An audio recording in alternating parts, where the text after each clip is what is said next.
She said that American soccer fans, most of them aren't smart. They don't know the game. They don't understand. Gio. That guy gazpacho. Sports can take a lame gorilla, okay? Advice, did you know that Arsenal died? He's got me buzzing. Up the Toffees. It's hard to up them anyway.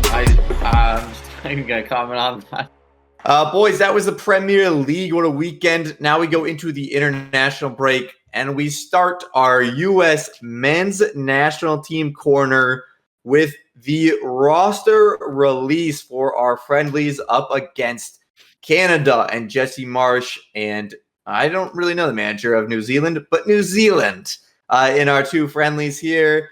I'm going to run through the roster, and then we'll go position by position because there are a lot of explanations that you have to make in this one, and a lot that U.S. Soccer themselves released regarding why they do or do not have players in here. Starting with the goalkeepers, we have Ethan Horvath, Diego Kochen, the 18-year-old from Barcelona, Patrick Schulte, and Matt Turner making it there. Defenders, we have Marlon Fossey of Standard Liège in Belgium, Christopher Lund, Mark McKenzie, Tim Ream, Chris Richards, Joe Scally, Austin Trusty just made his move to Celtic, and Caleb Wiley. Midfielders, we have Brendan Aronson, Johnny Cardoso, the potential future Tottenham Hotspur player, Luca Della Torre, Aidan Morris, Yunus Musa, Gio Reyna, and Malik Tillman. And finally, our forwards, we have Balogun, Pepe Pulisic, Sargent, and Haji Wright. Boys, let's start with the goalkeepers, because that's where a lot of the talk has been about this roster. And I think rightfully so. A lot of people are saying, who the hell is Diego Kochen? Diego Kochen, 18-year-old goalkeeper, plays for Barcelona B, which is their second team. He is their starter there. He's about third, fourth on the actual Barcelona depth chart, so he's not playing there and certainly not playing over Marc-Andre ter Stegen, who is now the German number one after Neuer retired.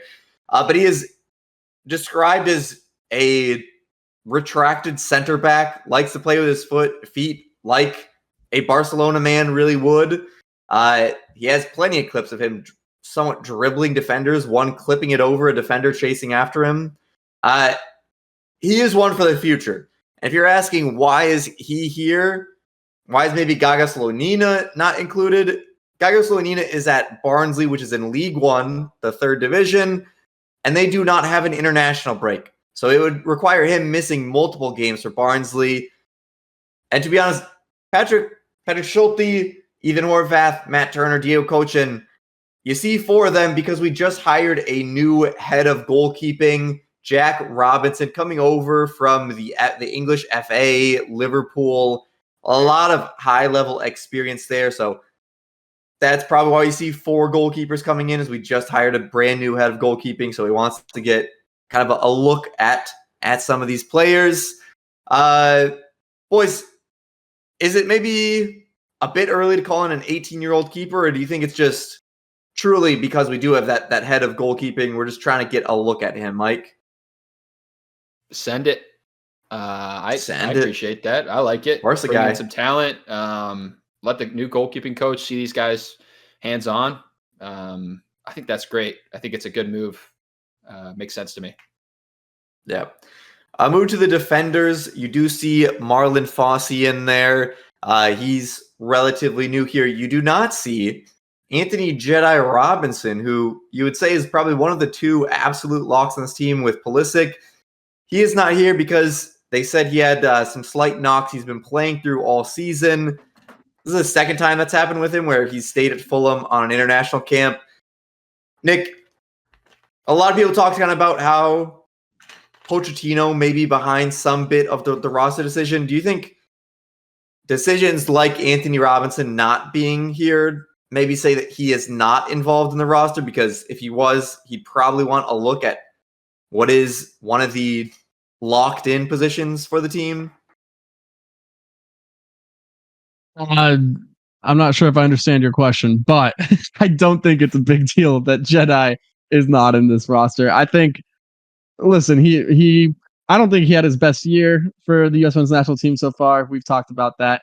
But is he the best American player right now. Like, I think I think it's Pulisic, to be fair, but I think there's an argument you can make that it's Jedi. Like, he's been absolutely outstanding in Europe for Fulham and for a while. So he's been their best player for arguably like 3 years, really.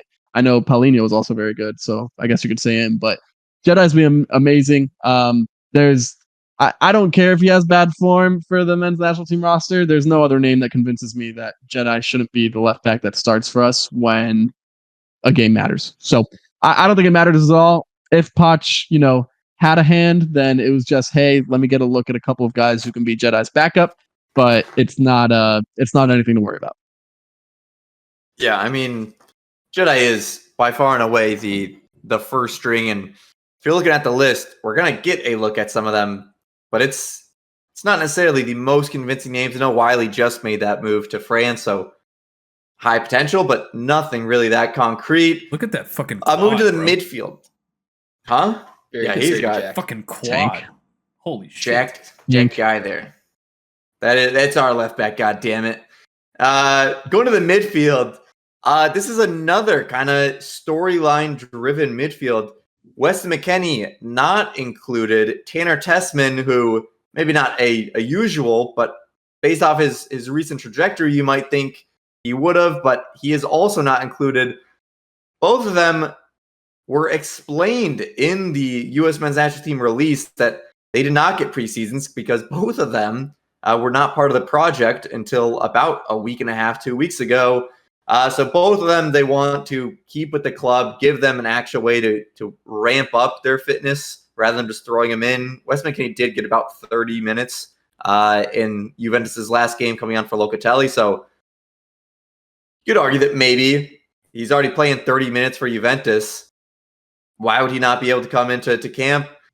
Are any of these excuses weird, Mike, that we have 11 camps before the home World Cup and we're saying, well, he didn't get a preseason, so we're just not going to call him in at all. I mean, you don't have to play them. You just bring him in. I wouldn't think it's weird, except for the fact that Luca Della Torre is in this squad, and he's been kind of abandoned as well by Celta Vigo. Yeah. So his club situation is even more unclear than either of theirs, with Tessman finally moving and Weston being reintroduced. So yeah, it really doesn't hold any weight to me. Am I very concerned that they're not included? No. I think the roster will begin to change as Poch gets more involved.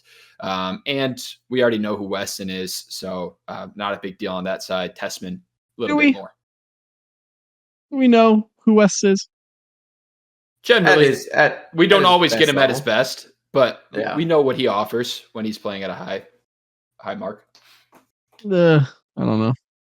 Like as of recent, he's definitely been down. I think Pochettino will need to. That's one player that if he can get the most out of Wes McKennie, that is going to be a big plus. But he's certainly not been playing at his best. So I think he has a bit of redemption that he has to do here. And I mean, we've seen him at his best. He can be crazy good for the U.S. But I mean, yeah, he hasn't been recently. He's not even that far removed out.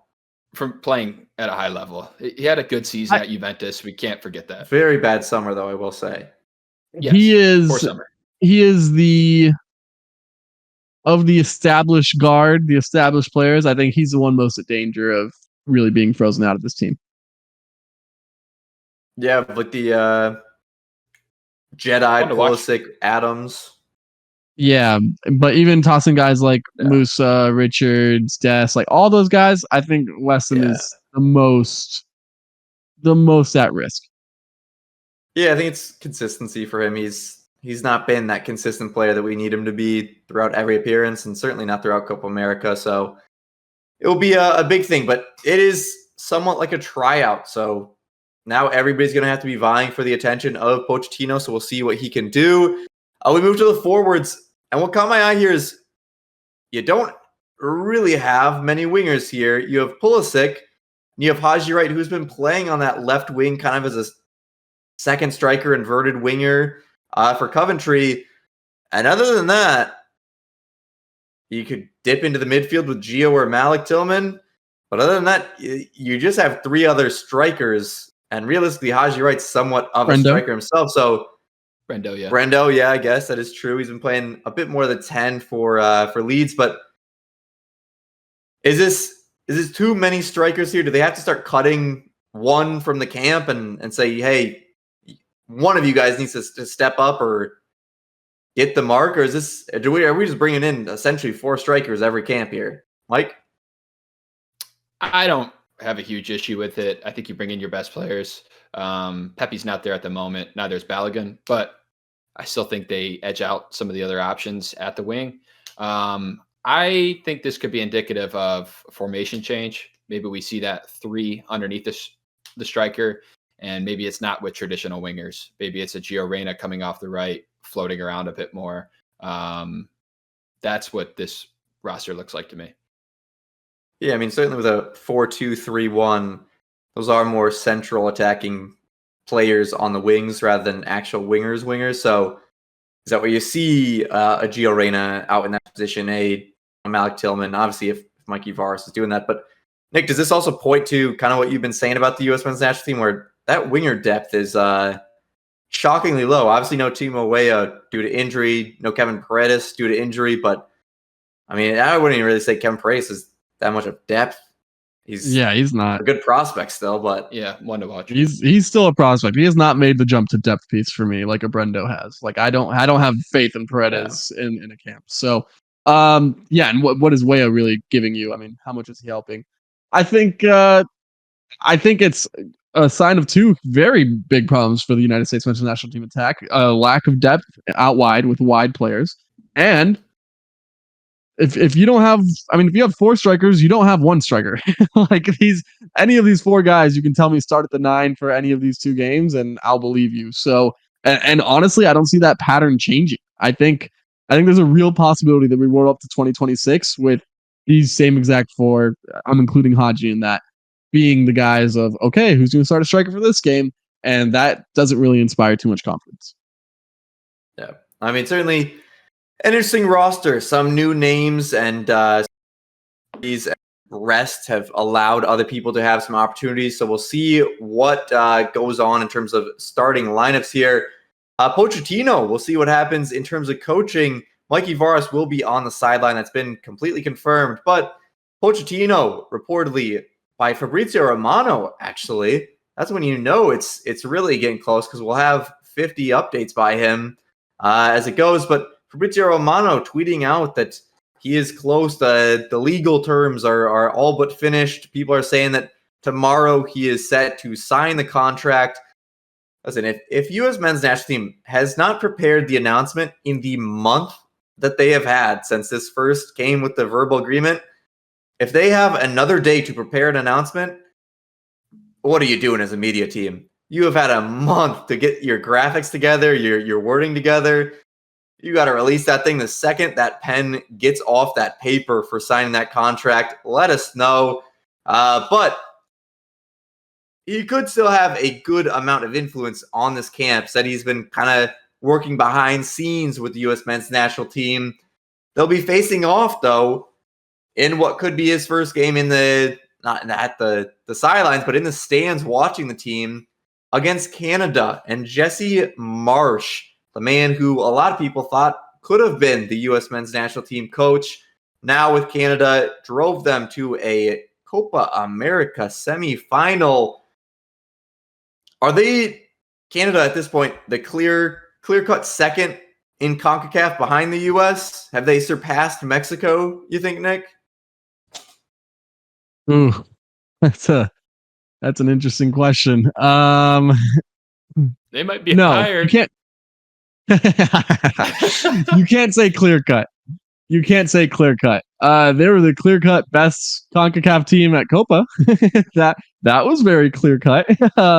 But no, I can't. I don't think you can say they're 100% first. I don't think you can say they're 100% second or they're 100% third. There's an argument to be made, I think, for all 3 teams, and I would still argue USA first. But if I were to choose, yeah, I'd put them above Mexico. Yeah. Mike, I mean, they did get to a Nations League final. Obviously, Mexico did as well, both losing to the U.S. Just got to bring that up. But, I mean, Canada is continually sending more players to Europe.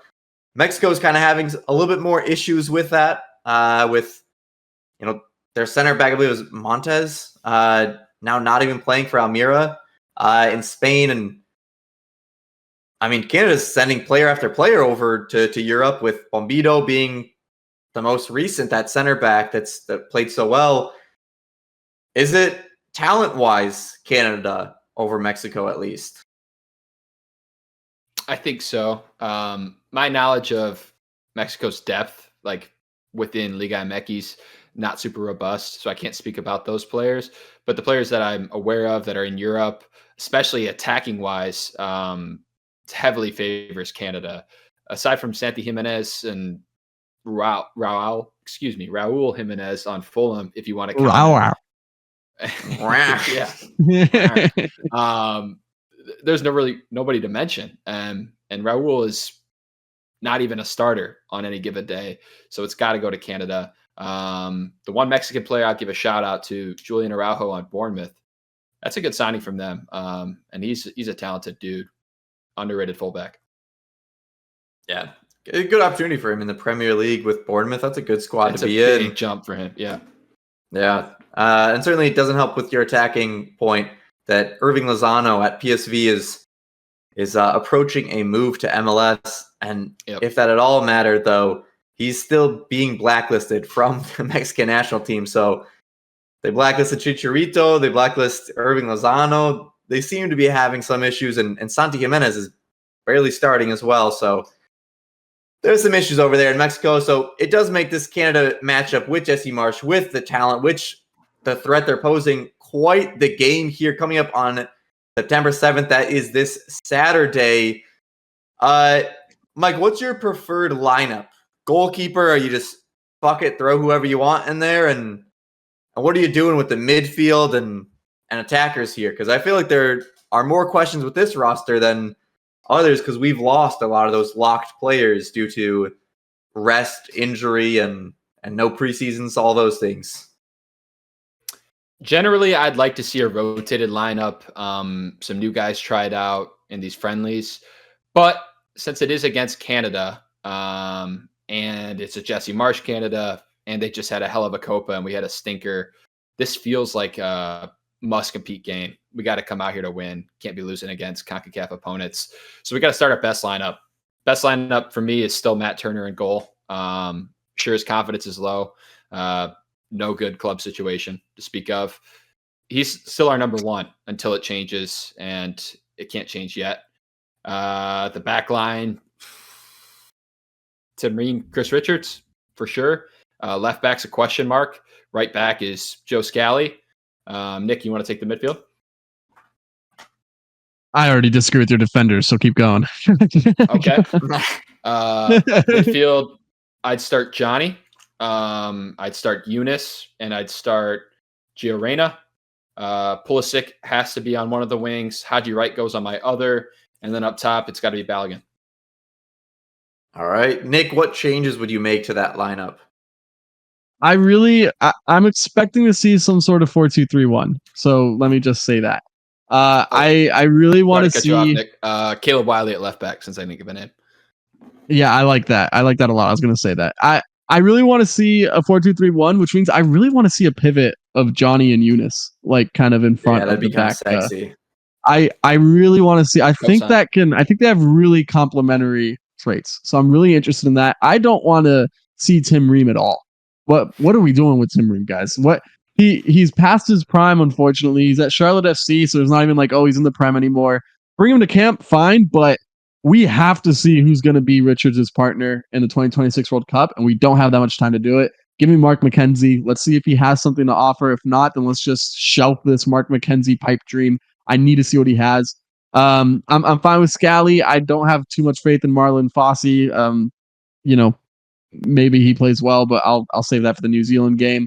And in goal, I'd like to give Horvath another look, if I'm being honest. Matt Turner's not inspiring confidence. Maybe it hurts his confidence even more, but we just, at this point, it's just throw shit at the wall and see what sticks. And if it's Horvath, then great. At least he's, is he playing actually? I don't even know if he's playing. Jesus Christ. So he is at Cardiff. Give me someone. Not well. He is at Cardiff? Well. Yeah, he's just not doing great. I would just toss him at the wall, whatever, see what happens. And then who'd you say for your 3? Johnny, Malik, and who? I said Johnny, Eunice, and Gio. Oh, sorry. I meant for the. Yeah, you went 4-3-3. Yeah, Mallow, I want to see. Haji, Bully. I want to see. I don't want to see Pulley. Sorry, I don't want to see Ballo. Give me Gio, Malik, and Pulley behind Sargent. I like it. Yeah, I think I could go either way. I wouldn't be upset if I didn't see Balogun and saw Sargent. I also wouldn't be that upset if I did see Balogun. I think he can still work well in this system. I feel like Malik Tillman deserves a shout at a start, but at the same time, I also want to see Pulisic and Wright and Gio. So I still would have Gio, and that Eunice Johnny Cardoso pivot would be. I really think it would work. Feed families. I tell you what. I think it could work. Yeah, I love it. Yeah, and I do agree with Nick that I think Tim Ream is a very good addition to have in camp because he is a veteran. He can be that presence in a very young team to calm them down in camp and make sure that they're training right and doing a lot of things right. But I do think there's no real point of starting him in this one. I think you do have to start looking to the future. And is Tim Ream really going to be available for the 2026 World Cup after playing 2 years in MLS? I think you have to give Mark McKenzie the chance here or Austin Trusty the chance here. I lean towards Mark McKenzie. I think he's challenging himself more going to Toulouse rather than Austin Trusty going to the Scottish Premiership. So, yeah, I think Chris Richards, Mark McKenzie, see what it looks like, see if that's a good partnership and run with it. And then, yeah, Caleb Wiley on the left side, I'd be okay with Christopher Lund as well, but Joe Scally on the right. And I think you can do more of the experimenting with New Zealand, with those Marlon Fossies, with those Aiden Morrises, with the, Malik Tillman's getting the start. Just throw them in there when it's not maybe the absolute A team, and you don't need absolutely everything against a New Zealand. But boys, what is one thing you're looking out for in this game? Do you want to see from the team, whether it be tactically, if Pochettino has any type of touch on it, or just from players themselves? Defensive soundness, because holy shit, the back line was bad in Copa. We looked like we would give up fouls at any given moment. We're getting ran through in the air. We were horrible. So give me a solid backline performance. Nick? Yeah, that second center back spot is what I'll have my eyes glued on. But in reality, the one thing I really want to see in this Canada game is Poch in the stands. Like that's the one thing I'm watching for. Give me that.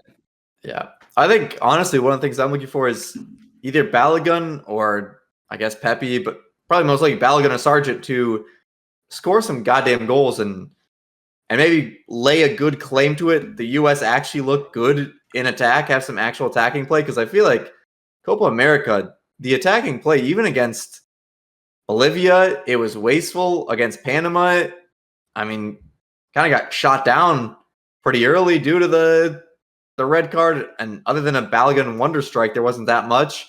And then Uruguay, it just nothing really materialized that was that crazy. So I just want to see the U.S. have decent attacking play again, where they look free flowing. That's really all I'm looking for. And if Sargent can get off the books at the national level and play like he does at Norwich, god damn it, we'll be in for a happy pod review of this one. But that will be our next pod. Reviewing this one, we will also get you a preview for the New Zealand game, what we can see in that one, because I think there'll be a lot more learning from that one in more of a broad sense. But Mike, final thoughts to close out the viewers here ahead of USA Canada and the international break. Sean Dyche and Everton, figure it the fuck out. United States Soccer Federation, figure it the fuck out. Barcelona, keep doing what you're doing. Rafinha. Nick, final thoughts. Close us on out.